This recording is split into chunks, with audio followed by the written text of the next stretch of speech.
dufate nk'ubu ari nk'umuntu akeneye kugira ikiganiro ku bijanye nuko abarovyi baroba nk'akarorero uyu menyesha makuru nawe nyene urumva ko nogira nti aragira agenda nyene aho baroba ivyo nyene akabikoreraho bisigura iki rero bisigura ko umenyesha makuru akora ku nkuru n'ibiganiro yaba uwandika uvuga ufata amasanamu ku gisata kijanye n'ibidukikije aratandukanye cyane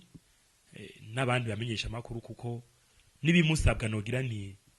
mu myambarire yiwe nyine abayambaye kuko hari gihe usanga agiye gutohoza inkuru ahantu usanga ari umusozi muremure aduga ko ari nk'ahantu habaye imiriro ya Nyakanga bimusaba yuko agira urugendo rurerure n'amaguru murumva ko n'igikorwa kidasanzwe bidasigura ko nabo bandi bamenyesha makuru bakora ku kindi gisata badafisa akazi kadasanzwe oya ariko nogira nti tugereranije tugakoresha icyo novuga imvugo ngereranyo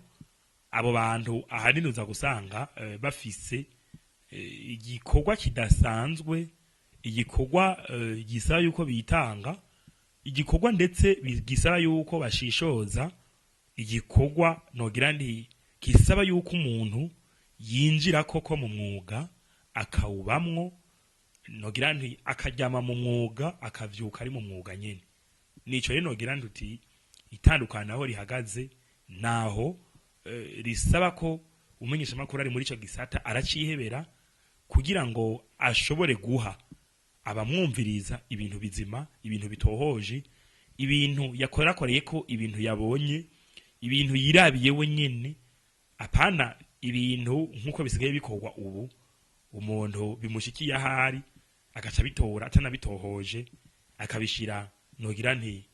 ahasanzwe haca amakuru y'ikinyamakuru ciwe asanzwe akorera murakoze